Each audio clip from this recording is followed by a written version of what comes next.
The world knows the crown jewels of the British Empire. But what if the most intriguing stories of the royal family aren't held in state regalia, but in the jewels monarchs wore closest to their hearts? A sapphire tiara, born from scandal and purchased in secret, vanished after 2002. A brooch that appeared only 3 times, captured in the Queen's final portrait. Diamond earrings that framed Diana's face on her wedding day and sparkle again at a royal reception decades later. Friends, please support us with a like and subscribe. We're working hard, but time is running short and each of you matters to us. Don't forget to share your city. We love knowing where our supporters are from. These aren't just forgotten treasures, they're messages, codes, silent confessions from monarchs who ruled not only with a scepter but with carefully chosen brilliance. Behind every jewel lies a story queens told without words. Tales of love and loss, diplomacy and defiance, memory and farewell. Today we'll unveil treasures the Tower of London guidebooks never mention, jewels the royal family kept for themselves, and each one is a key to mysteries the world is only beginning to solve. What makes a monarch choose one particular jewel for their final portrait? When Elizabeth II posed at Windsor Castle in 2022, resting on her shoulder was a brooch few people knew. Queen Victoria's 11-pearl brooch. 8 lustrous pearls embraced by diamonds, 3 delicate drops swaying like echoes of a bygone era. Victoria herself wore this brooch only once, but for Elizabeth, the Queen Mother, it became a symbol of widowhood, comfort during lonely years after losing King George VI. After her mother passed in 2002, Elizabeth II inherited the brooch not through laws of succession. It was something more. Quiet reverence, an unspoken bond between daughter and mother. The Queen first revealed it to the world in her 2009 Christmas broadcast, a barely perceptible signal yet piercing, about continuity, about memory.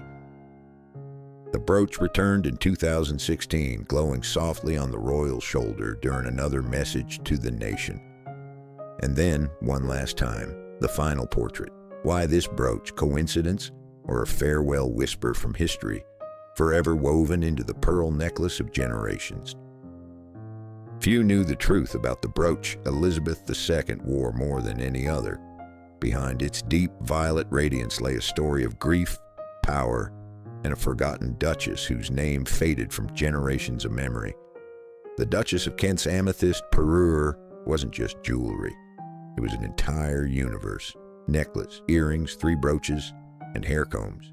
Each stone pulsed with rich violet light, faceted and cabochon cuts like frozen drops of royal blood. The Duchess of Kent, mother of Victoria herself, adored these stones. In 1858, the amethysts gleamed on her during a granddaughter's wedding. Victoria later designated the set as crown property. But here's the secret: amethysts have long been considered stones of mourning and solace. They were worn in memory of those who departed. Queen Alexandra, who held no love for this gemstone, nonetheless wove the necklace into her gown for the opening of Parliament in 1902. The Queen Mother occasionally wore the 3-drop brooch during the Second World War, but the real secret lay elsewhere. The version without drops became Elizabeth II's quiet signature. Restrained yet powerful, endlessly elegant, its deep purple shimmer graced state visits, jubilees, and portraits, whispering of tradition with each appearance. This moment changed everything about what one pair of earrings could mean. When young Lady Diana Spencer appeared at Goldsmiths Hall in 1981, the world held its breath. That iconic black dress and earrings no one thought about until it was too late.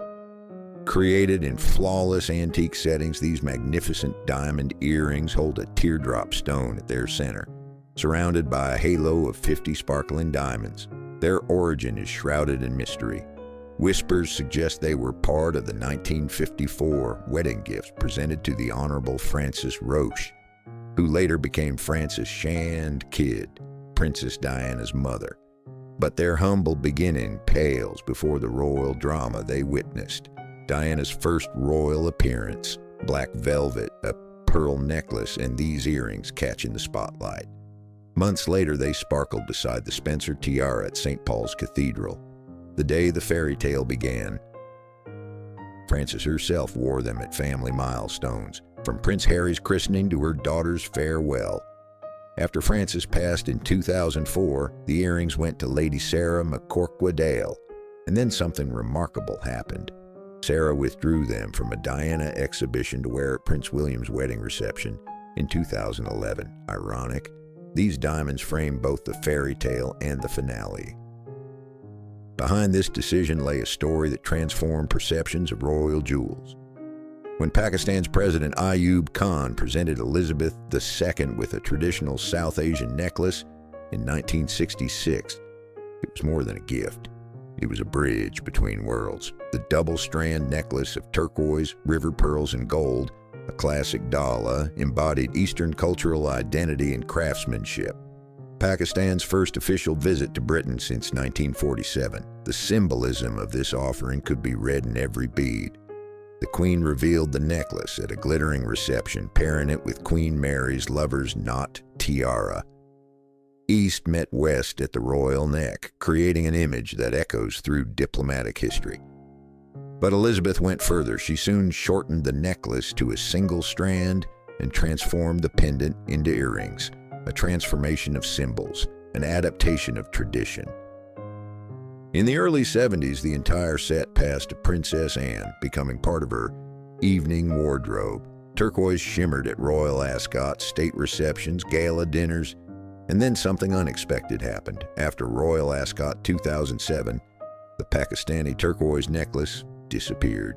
Its stunning turquoise sparks are now lost in royal vaults, hidden, awaiting rebirth. Where is it now? That question remains unanswered. When legendary Harry Winston created this necklace in 1952, he could hardly have imagined what fate history had in store. The Kingfell Necklace, a masterpiece of symmetry and shimmer, architecture of light frozen in diamonds, artful layering of baguette cuts and cascading rows. First, an elegant band of baguettes. Then a gentle rhythm of baguettes and brilliant cuts. Next, intricate loops sparkling with pure light. And finally, a dramatic finish of pear-shaped drops. 84 carats of breathtaking magnificence, once an outstanding royal treasure, now a forgotten necklace. It was gifted to Elizabeth II by Saudi Arabia's King Faisal during his stately visit in 1967. She introduced it to the world in unforgettable style, with the Vladimir tiara at Claridge's. For decades, it sparkled at major state visits and royal receptions. From Saudi Arabia to Nepal, a symbol of the golden years of her reign, witness to diplomatic triumphs. But the real surprise lay ahead. The most captivating turn in this jewel's story came when it adorned Princess Diana and Sydney in 1983. And later, Sophie, Countess of Wessex, revived it in Luxembourg in 2012. A forgotten treasure quietly echoing the grandeur of royal golden years. Where is it now? The world can only wonder. What seemed like simple earrings proved to be a brilliant stroke of jewelry artistry. The Duchess of Gloucester's pearl earrings captivate with their royal complexity, framed by exquisite diamond scrolls and finished with large pear-shaped pearls. These versatile earrings hold a secret. They're modular. Each part can be worn separately or together. A hidden element, once part of the original design, has since been detached and worn independently. Transformation built into the very nature of the jewel. The history of these treasures traces back to Princess Mary, Duchess of Gloucester, daughter of King George III. She passed them to her niece, Princess Mary Adelaide. She wore them to royal weddings and receptions, often pairing just the pearl studs with magnificent tiaras. In 1947, Queen Mary presented the upper portion to Princess Elizabeth as a wedding gift, a deeply personal gesture that adorned the future queen on her momentous day. For decades, Elizabeth II paired the complete earrings with the Vladimir tiara on state visits, from Denmark to Morocco. Though not seen publicly since 2005, their dramatic elegance whispers through history, quietly awaiting return. But here's what most forget. In 2003, the Queen wore only the diamond scrolls, without the pearls, a ghost of grandeur, and perhaps a quiet farewell to one of her most majestic heirlooms. What made her choose this? This look conveyed not just fashion, but an entire story. A tale of love, revolution, and royal devotion. Among Elizabeth II's lesser-known yet deeply cherished jewels lies a breathtaking wedding bracelet, an ornament whose roots reach into royal romance and historical upheaval. The story begins in 1903 when Tsar Nicholas II presented a stunning aquamarine parure to Princess Alice of Battenberg, an emperor's gift, a symbol of dynastic alliance. But behind the scenes, an entirely different story unfolded. Decades later, when the world turned upside down and empires fell, Alice's tiara was dismantled. From its shining fragments, two treasures were born, an engagement ring and this extraordinary Art Deco bracelet for her future daughter-in-law, Princess Elizabeth. Created by Philip Antrobus under Prince Philip's direction, the bracelet embodies bold geometric diamond settings radiating both strength and elegance, a czarist gift transformed by love. Tragedy reforged into hope. Elizabeth often wore it in the early years of her reign, with a particularly memorable appearance at the Diamond Jubilee in 2012. It became a cherished symbol of her marriage, a silent witness to 70 years together. But the real secret lay in what happened next. In a rare gesture of trust, the bracelet was loaned to the Duchess of Cambridge for a Chinese state banquet in 2015. Catherine wore it again at a diplomatic reception and at the BAFTA Awards ceremony in 2020. Quiet appearances signaling something greater, the passing of legacy from one future queen to another. What if the most beautiful tiara in the royal collection was born from disgrace? The Belgian Sapphire tiara, a masterpiece reborn from scandal's ashes, holds a story so dark they preferred not to remember it. A stunning square sapphire surrounded by diamond scrolls and clusters of smaller sapphires. Perfection of form, but its past is anything but flawless. Originally a necklace belonging to Princess Louise of Belgium, disgraced daughter of King Leopold II. It once shimmered at her décolletage in Viennese courts paired with a lavish tiara. But after an affair, imprisonment, and downfall, Louise was forced to sell her jewels. The necklace vanished into history's shadows until 1963. That's when Elizabeth II secretly acquired it to complement her King George VI sapphire suite. Transformation was inevitable, from a necklace of scandal into a royal tiara, rebirth through redemption. The debut came during a state visit to Germany in 1965. Later, it dazzled in Pakistan, the Caribbean, and at return banquets at Claridge's. Though worn in the 90s, it mysteriously disappeared from public view after the early 2000s. Is this sapphire beauty hidden in Windsor's vaults, or passed to a new generation? The mystery remains unsolved, but one thing is certain: behind its brilliance lives a story of second chances. Few knew the truth about the brooch that traveled through generations, carrying a message of unity through history's darkest hours.